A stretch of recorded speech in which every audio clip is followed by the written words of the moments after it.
Are we on? Are we starting? Quiet on set.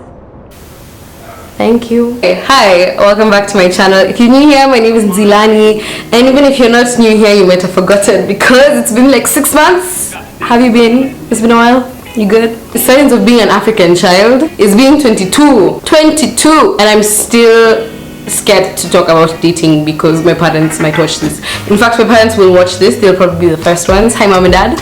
And I actually happen to have the cool version of African parents. My parents are the type to like meet the boyfriend, and I have cool parents, but still, and yet I am still nervous. So my friend Maria, my classmate, would have lunch together sometimes, and she told me that she had a friend who saw me on her Instagram and wanted to take me out.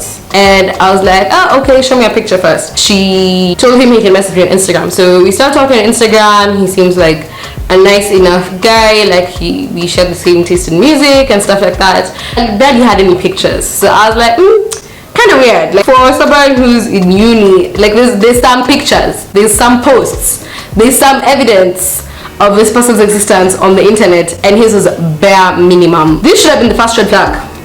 Red flag number 1. He had no posts on Instagram, which is not a big deal. You don't post a lot, that's fine. But where I was in my life, I was 19. And I ignored it. I did this. So we decided to go on a date, and he wanted to take me to this restaurant that he really likes, a coffee shop. And he was like, it's so nice, like the ambience is so nice, it has all these nice lights. And I was a bit skeptical at first, like for it to be an evening thing, but that's just me, and again my Kenyan mentality, because we don't go out at night just like that with strangers. But to all my friends it seemed like it was okay. So he said the coffee shop was actually so close to my school, and he said to your school. So I assumed, me being stupid, that because he said my school, he automatically went to another school.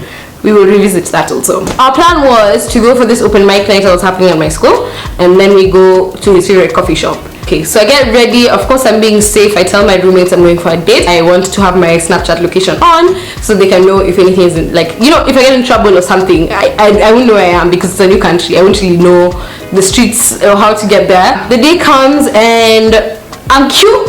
I've done twist outs.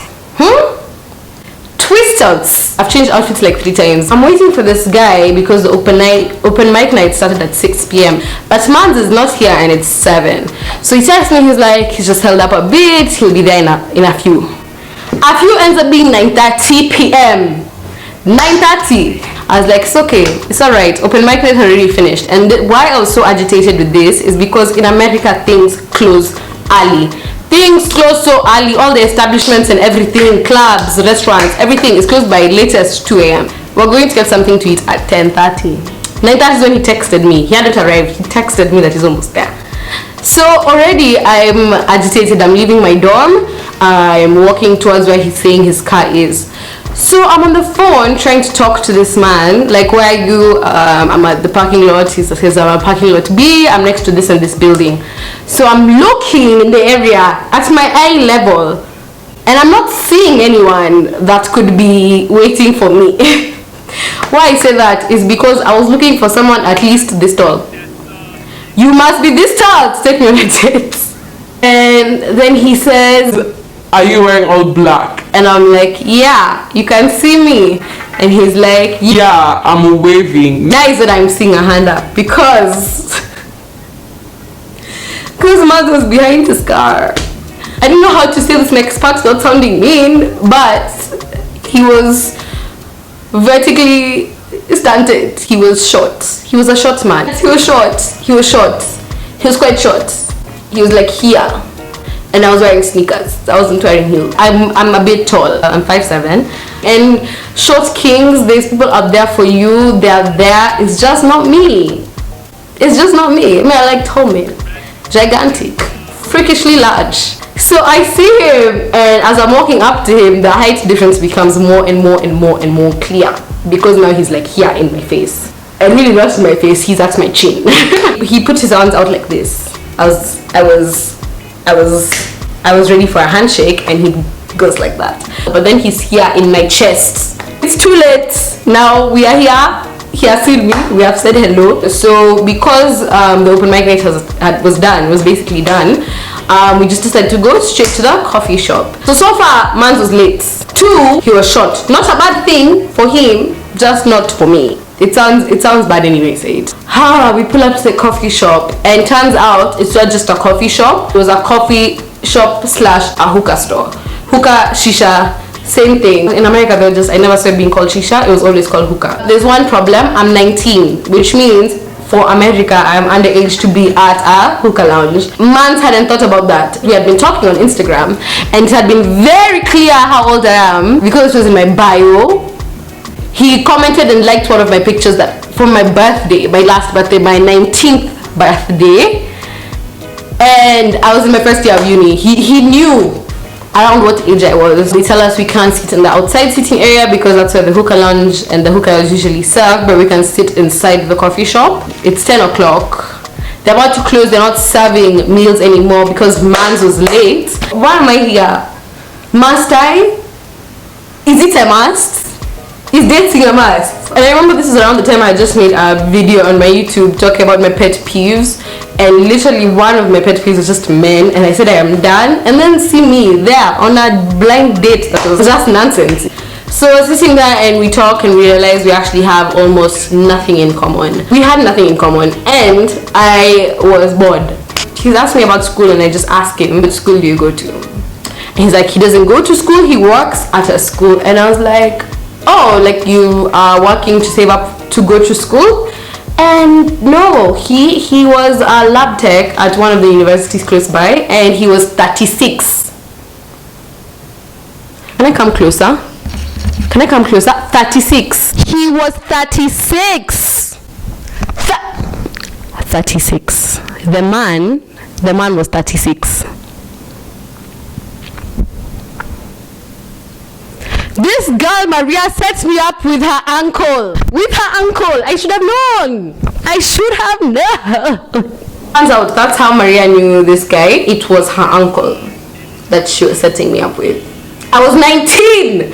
At 19, I don't think I'd be setting up any of my classmates with my uncle. And I was done. And when I get done, sometimes I become rude. So I had this attitude of who left me here babysitting their 36-year-old uncle. Like, he could just tell in my face I wasn't having it, I was ready to go. Maybe if the date had gone a bit differently, maybe I wouldn't mind that much that he was 36, but at that very moment I just felt like I can't be here. What am I doing here? Needless to say, I never spoke to Maria again after that. And this girl had the nerve. She had the audacity to come to me the next day in class and ask me how my date went with her uncle. We're driving back. So we passed the gate for the school. I live there. Leave me there. And we keep driving up until there was a train station stop. And he goes into the parking lot, and I'm like, wagwan. And he's like, I just wanted to show you something. So at this point, obviously, I'm freaking out. I'm thinking serial killer. I've already quickly Chinyamaji dialed if my roommate's contacts so that immediately something happens. No, I just wanted to show you this view. So in my head, I was like, okay, let me not overreact. My roommates know exactly where I am. They can see my snap location. If I get mad at, it's not the end of the world. Probably just get stabbed a few times. I can take him. I probably can take this man. I can take him. So it's okay. Let's go. I see what he wants to show me. Because at this point, I was just like, there's nothing that can salvage this date, but I'd like to see him try. So we go to this parking lot, and it's not like deserted. A lot of people used to hang out there sometimes. It's just so strange. And the thing that this man was showing me, not a nice view, not a cool building with some nice architecture as a 36-year-old should be showing you, but he pulls out his weed. Marijuana. I have smoked blunt, and me, I'm just done. I just get out of the car. I got out because I knew it wasn't that far of a walk. I was just, you've brought me here to do drugs, and I'm 19 and I'm underage, and I'm from another country. Like, what? Do you want me deported? Do you want me to leave tomorrow? Because I could, and there was a cop always by the train station. I could have easily been deported, and you're pulling out. And yes, it's legal it's legal in LA. It was very legal. For him, a 36-year-old man, yes. For me, a 19-year-old girl, not so much. And make sure you comment down below your worst date stories, please. Make me feel like I'm not alone.